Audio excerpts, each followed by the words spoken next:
Bonjour et bienvenue aux 4 feuilles, suivez-moi, je vous emmène à l'intérieur.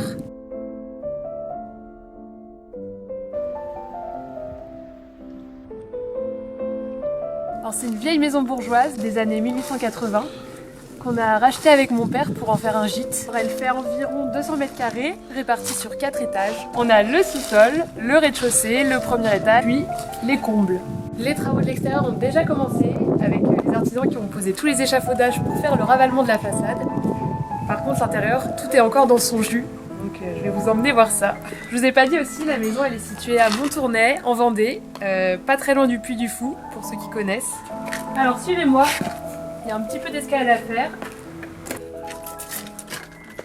On est sur une vieille porte. Bienvenue à l'intérieur.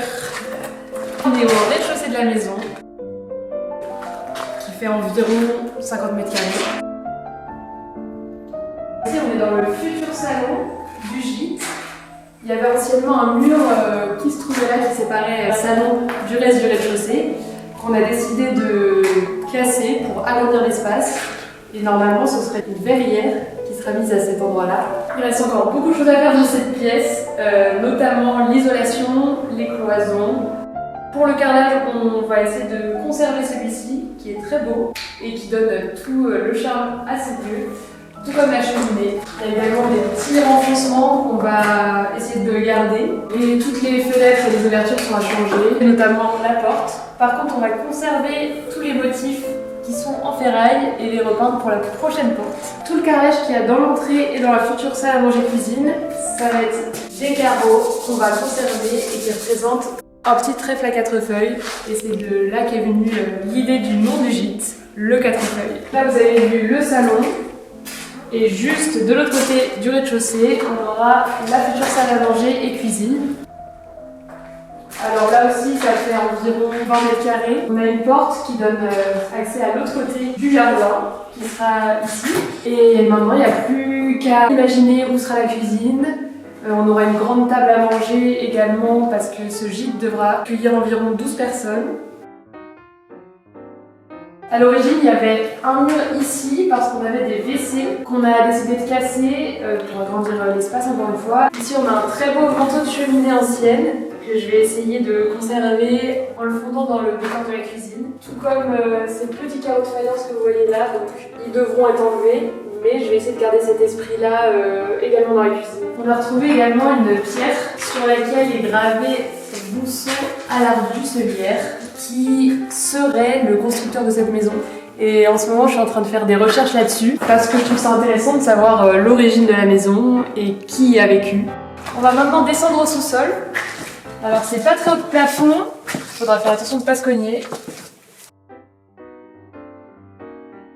Donc là, on a deux espaces qui étaient à l'origine l'arrière-cuisine de la maison. Ce qui est normalement prévu pour cet espace au sous-sol, ce serait un deuxième coin salon, mais cette fois-ci plutôt au cinéma. On aura également un coin ludique, donc je vais essayer de chiner baby-foot ou billard. Alors, il y a pas mal de choses intéressantes à conserver dans cet espace, notamment le plafond, on a des belles voûtes et on a les murs en briques et cette belle porte qui donne de l'autre côté du jardin. Donc c'est pour ça qu'on est semi-enterré à cet étage, c'est pas vraiment un sous-sol.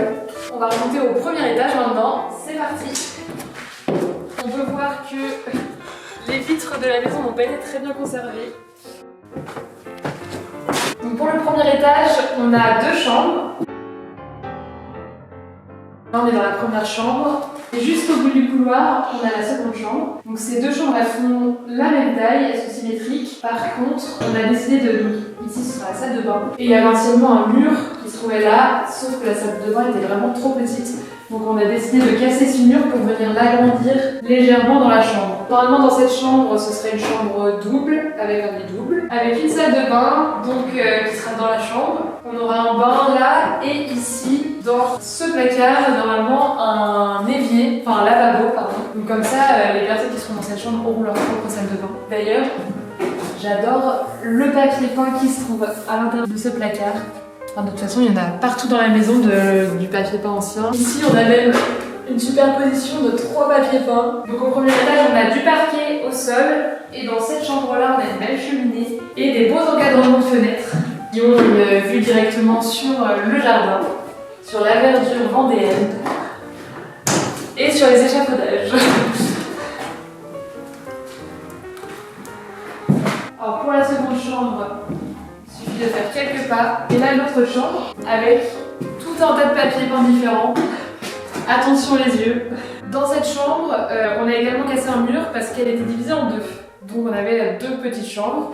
Donc on peut voir au plafond qu'on a toute une ligne, donc là où se trouvait la cloison entre les deux chambres. Dans cette chambre, ce sera donc il y aura un grand lit double et un canapé convertible, donc il pourrait y avoir jusqu'à 4 personnes dedans.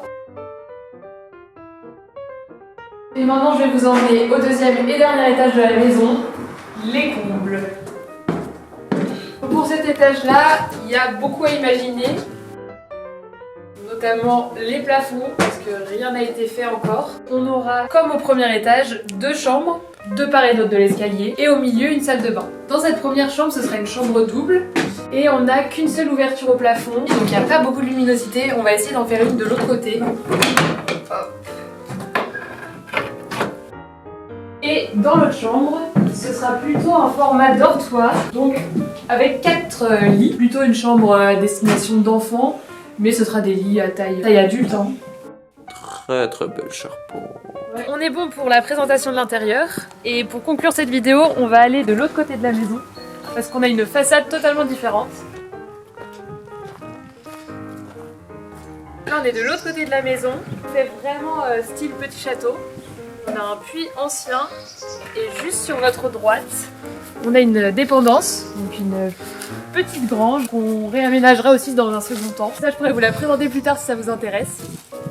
C'est bon, le tour du 4 feuilles est fini. J'espère que la petite visite vous aura plu. En tout cas, comme vous pouvez le voir, c'est une bâtisse qui a beaucoup de potentiel. En tout cas, moi j'y crois énormément. Bien qu'il y ait encore beaucoup de choses à faire, beaucoup de travail et d'idées à avoir. Moi, en tout cas, c'est un projet qui me tient vraiment à cœur. Ça fait depuis toute petite que j'ai envie d'avoir ce type de projet, de pouvoir rénover une vieille maison. En tout cas, je vais essayer de conserver le maximum et de faire revivre l'ancien parce que c'est ça qui fait tout son charme. Et c'est ça qui est vraiment intéressant dans un projet de rénovation, je trouve. Donc là, comme je l'ai déjà dit, il y a seulement les travaux de l'extérieur qui ont été lancés avec le ravalement de façade. Pour l'intérieur, ça devrait commencer assez bientôt. Pour tout ce qui est plomberie, cloison, isolation. Et moi, je vais reprendre la main pour faire tout l'aspect décoration et aménagement de l'espace. Et de la peinture, de la tapisserie.